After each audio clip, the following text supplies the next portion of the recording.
నమస్కారం. SCV news కు స్వాగతం. నా పేరు సుమబిందు. ఈనాటి వార్తల్లోని వివరాలు.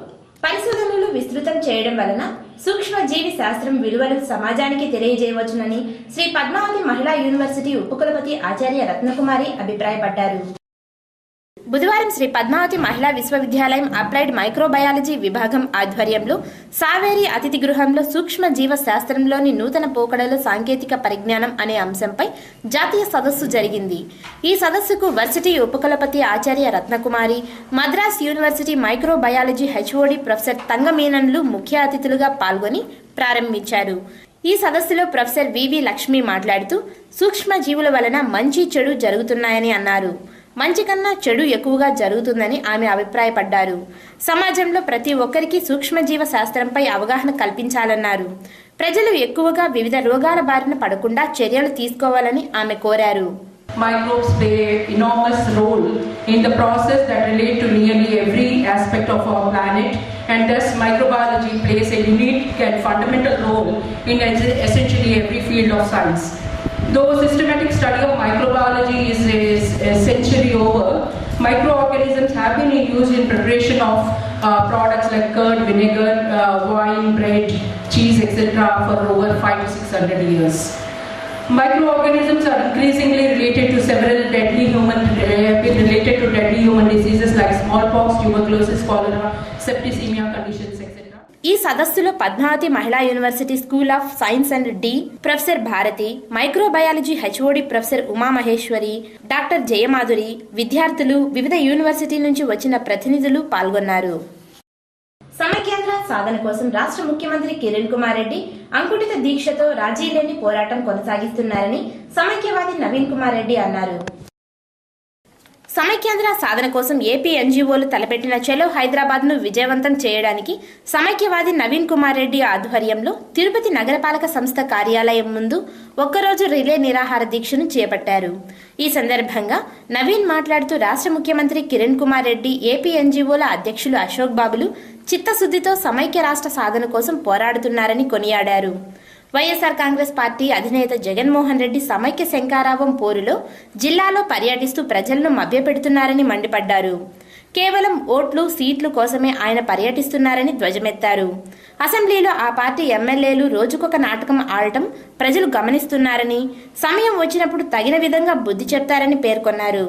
చంద్రబాబు రెండు కళ్ల సిద్ధాంతంతో ఆ పార్టీ ఎమ్మెల్యేలకు అరచేతిలో వైకుంఠం చూపిస్తున్నారని ఎద్దావా చేశారు.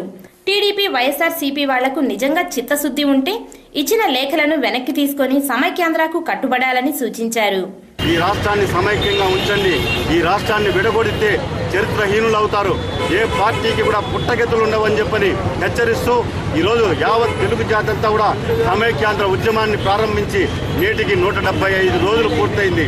ఈరోజు కేంద్ర ప్రభుత్వం అనాలోచిత ఆలోచనతో ఈరోజు రాష్ట్రాన్ని ముక్కలు చేయడానికి సంసిద్ధులైతే తెలుగు జాతి అంతా కూడా వ్యతిరేకిస్తుంది.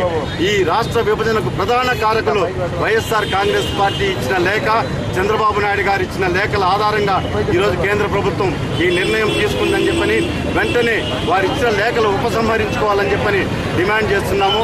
ఈరోజు జగన్మోహన్ రెడ్డి గారు సీమాంధ్ర ప్రాంతంలో సమైక్య శంఖారావాన్ని పూరించాల్సిన అవసరం లేదు. ఎందుకంటే ఇదంతా ప్రజలు సమైక్య రాష్ట్రాన్ని కోరుకుంటున్నారు. మీకు చేతనైతే తెలంగాణలో పోయి సమైక్య శంఖారావాన్ని పూరించండి. అక్కడుండే ప్రజల్ని మార్పించండి సమైక్య రాష్ట్రానికి. ఈ రిలే నిరాహార దీక్షకు మున్సిపల్ ఎంప్లాయీస్ యూనియన్, మాదిగ పోరాట సమితి, veterinary employees union, CRS employees association, Ruia ఉద్యోగులు, మహిళా సంఘాలు తమ మద్దతును తెలియజేశాయి. తిరుపతి పవిత్రత, ప్రశాంతతను కాపాడుతూ మతం పేరులో ముస్లిం బాలికల విద్యను అడ్డుకోవడాన్ని వ్యతిరేకిద్దామని సిపిఎం జిల్లా కార్యదర్శి కుమార్ రెడ్డి పిలుపునిచ్చారు. తిరుపతి నగరంలో ఓ ప్రైవేటు కళ్యాణ మండపంలో బుధవారం తొండవాడలో ఇస్లామిక్ యూనివర్సిటీపై జరుగుతున్న ఆందోళనలపై సిపిఎం ఆధ్వర్యంలో అఖిలపక్ష సమావేశం జరిగింది. ఈ సమావేశానికి టీడీపీ, వైఎస్ఆర్ కాంగ్రెస్ పార్టీల నుంచి నాయకులు, మైనారిటీలు పెద్ద సంఖ్యలో హాజరయ్యారు.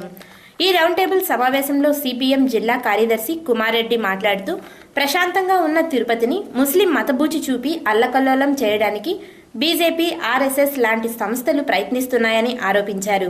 అనాథలైన పేద ముస్లింల బాలికల చదువులను అడ్డుకుంటున్నారని విమర్శించారు. బాలికలకు చదువులు నేర్పుతున్న నౌహీరా మదరాసాకు అడ్డుగా నిలుస్తున్నామన్నారు. ప్రభుత్వం జోక్యం చేసుకుని ఉద్రిక్తలు సృష్టిస్తున్న వారిపై చట్టపరమైన చర్యలు తీసుకోవాలని ఆయన డిమాండ్ చేశారు.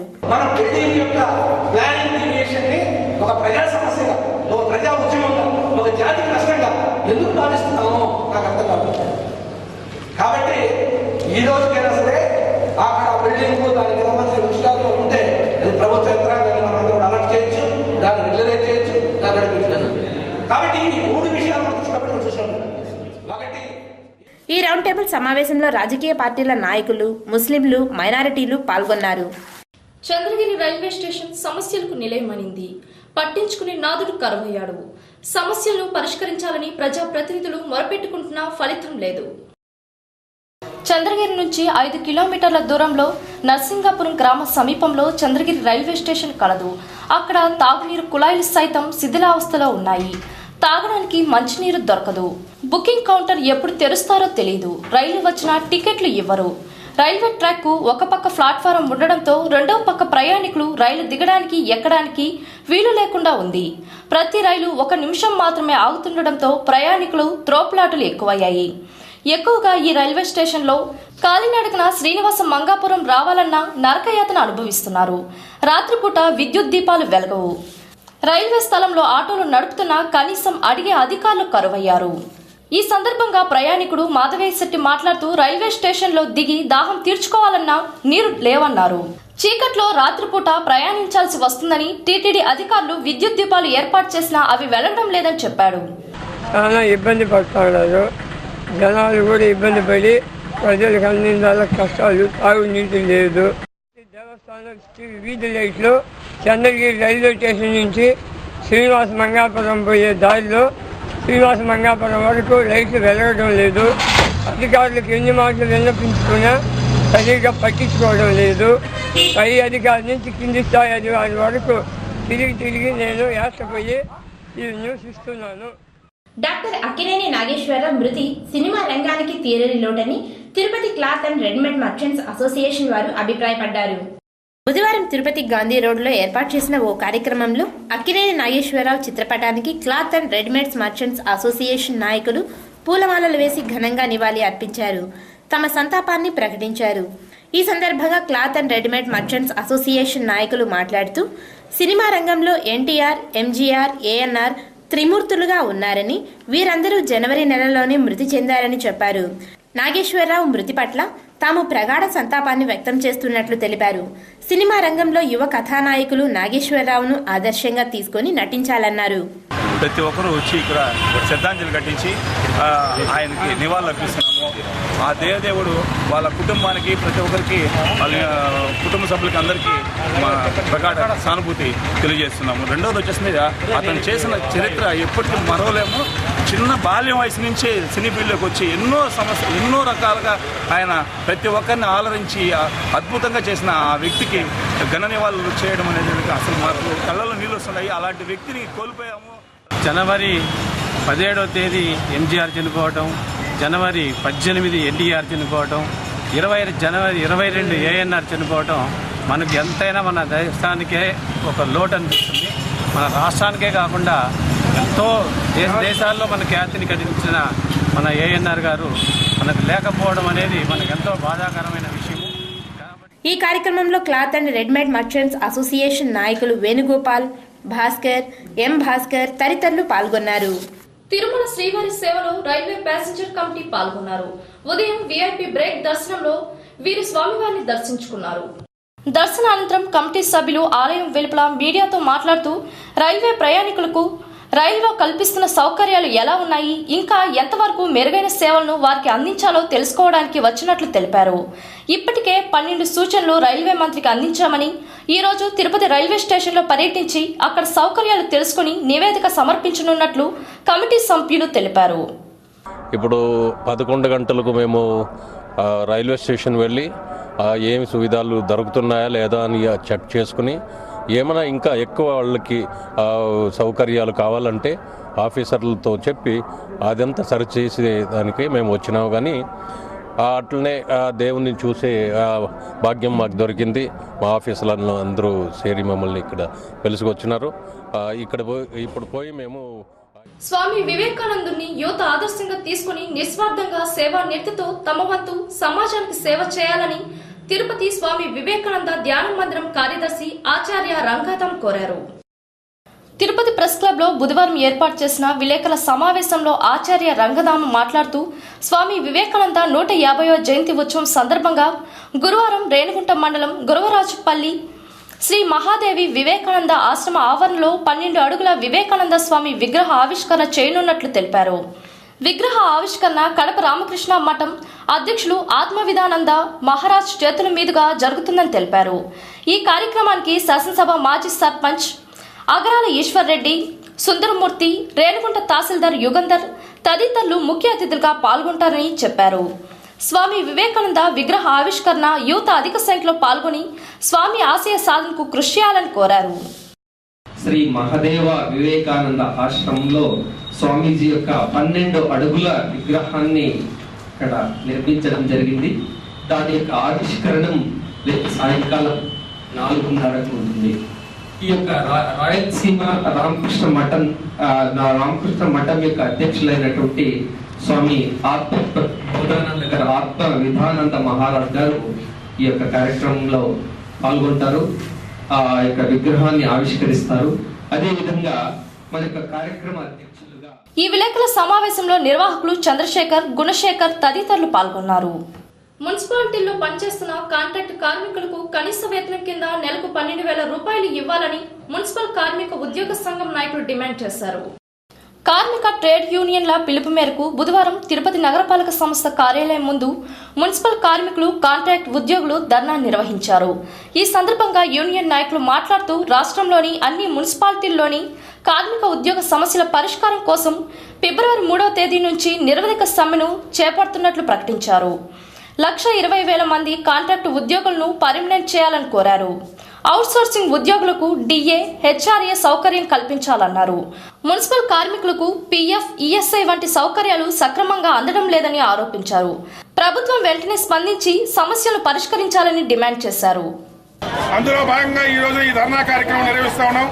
దీంట్లో ప్రధానమైనటువంటి అంశం అవుట్సోర్సింగ్ కాంట్రాక్ట్ కార్మికులకి కనీస వేతనంగా 12,500 రూపాయల వేతనం ఉండాలని, దానికి తగ్గట్టు డిఏ, హెచ్ఆర్ఏ కూడా నిర్ణయించాలని చెప్పి ప్రభుత్వాన్ని డిమాండ్ చేస్తున్నాం. గతంలో ఇచ్చినటువంటి హామీ మేరకి పర్మనెంట్ ఉద్యోగి ఎవరైనా రిటైర్ అయితే వాళ్ళ పిల్లలకి ఉద్యోగాలు ఇవ్వాలనేటువంటి ఒక జీవో ఉంది. ఆ జీవోని మళ్ళా పునరుద్ధరించి రాష్ట్రంలో 6,000 మంది చనిపోయారు. వాళ్ళ పిల్లలకి ఉద్యోగాలు ఇచ్చి ఆ కుటుంబాలను ఆదుకోమని ఉద్యోగ సంఘాలు, కార్మిక సంఘాలు జాయింట్ యాక్షన్ కమిటీ ద్వారా ప్రతిపాదించినటువంటి 12,500 రూపాయల వేతనంతో పాటు డిఏహెచ్ఆర్ఏ కూడా ఖచ్చితంగా ఇవ్వాలని చెప్పి కోరడం జరిగింది. అదేవిధంగా కొన్ని సంవత్సరాలుగా కాంట్రాక్ట్ పద్ధతిపైన కొనసాగుతున్నటువంటి కార్మికులు 50 మందిని కూడా రెగ్యులరైజ్ చేసి వారికి ఉద్యోగ భద్రత కల్పించాలని చెప్పి ప్రభుత్వాన్ని డిమాండ్ చేస్తూ ఉన్నాం. జేఏసీగా కార్మికులు మొత్తం తీసుకున్నటువంటి నిర్ణయాలకు పూర్తిగా మద్దతు తెలుపుతూ ఉన్నాం. 3వ తారీఖు నుంచి ఈ కార్యక్రమంలో ఉద్యోగులు, కార్మికులు పాల్గొన్నారు. జగన్ ఆదేశాలను అనుసరించే ప్రతి గ్రామంలో గడప గడపకు వైఎస్ఆర్ కాంగ్రెస్ పార్టీ కార్యక్రమాన్ని నిర్వహిస్తున్నామని యువత అధ్యక్షుడు కోటేశ్వర్ రెడ్డి తెలిపారు. బుధవారం చంద్రగిరి పట్టణం, భారతీనగర్, నాయి బ్రాహ్మణ కాలనీ, గండ్ల వీధులలో గడప గడపకు వైఎస్ఆర్ కాంగ్రెస్ పార్టీ కార్యక్రమం నిర్వహించారు. ఇంటింటికి వెళ్లి నూతన సంవత్సర క్యాలెండర్లను, వైకాపా కరపత్రాలను అందజేశారు. ఈ సందర్భంగా యువత అధ్యక్షుడు కోటేశ్వర్ రెడ్డి మాట్లాడుతూ జగన్మోహన్ రెడ్డిని సీఎంను చేటుకు ప్రతి ఒక్కరూ సహకరించాలని కోరారు. రానున్న అసెంబ్లీ ఎన్నికల్లో ప్రతి ఒక్కరూ జగన్ను ఆదరించి చెవిరెడ్డి భాస్కర్ రెడ్డిని ఎమ్మెల్యేగా గెలిపించాలని కోరారు. మాకు ప్రతి గ్రామంలోనూ, ప్రతి వీధిలోనూ, ప్రతి పల్లెల్లోనూ ప్రాంతాలకు అతీతంగా, కులాలకు అతీతంగా, మతాలకు అతీతంగా మాకు ఆదరణ లభిస్తున్నది. రాబోయే ఎలక్షన్లో జగనన్న నాయకత్వంలోనే జగనన్న నాయకత్వంలోనే అభివృద్ధి కార్యక్రమాలు, సంక్షేమ కార్యక్రమాలు అమలవుతాయని దృఢంగా ప్రజలందరూ విశ్వసిస్తున్నారు. కాబట్టి 2014 ఎన్నికల్లో జగన్మోహన్ రెడ్డిని ముఖ్యమంత్రి చేయడానికి ప్రజలందరూ సన్నద్ధమయ్యి మా యొక్క నాయకత్వాన్ని బలపరుస్తారని విశ్వసిస్తూ మేము ప్రచారం ప్రారంభించాం. ఈ కార్యక్రమంలో వైఎస్ఆర్ కాంగ్రెస్ పార్టీ పట్టణ అధ్యక్షుడు చిలకూరి యుగంధర్ రెడ్డి, నాయకులు ఆనంద్ భాస్కర్ రెడ్డి, కామేశ్వరి తదితరులు పాల్గొన్నారు. తిరుమల సమాచారం. తిరుమలలో భక్తుల రద్దీ ఓ మోస్తరుగా ఉంది. బుధవారం సుమారు 38,000 మంది భక్తులు శ్రీవారిని దర్శించుకున్నారు. అలాగే రెండో వైకుంఠ క్యూ కాంప్లెక్స్ లోని 9 కంపార్ట్మెంట్లో భక్తులు స్వామి దర్శనార్థం వేచి ఉన్నారు. సర్వదర్శనానికి 7 గంటల సమయం పడుతుండగా ప్రత్యేక దర్శనానికి 2 గంటల సమయం పడుతుంది. Bullion market. Tirupati bullion gold jewellery and silver merchants association సమాచారం మేరకు గురువారం లోకల్ బులియన్ మార్కెట్లో బంగారం వెండి ధరలు ఈ విధంగా ఉంటున్నాయి. 22 క్యారెట్ల నగల బంగారం 1 గ్రాము ధర 2,798 రూపాయలు. 24 క్యారెట్ల అపరంజి బంగారం 10 గ్రాముల ధర 29,930 రూపాయలు. రిటైల్ వెండి 1 గ్రాము ధర 47 రూపాయలు 20 పైసలు. ఈ వార్తలు ఇంతటితో సమాప్తం. నమస్కారం.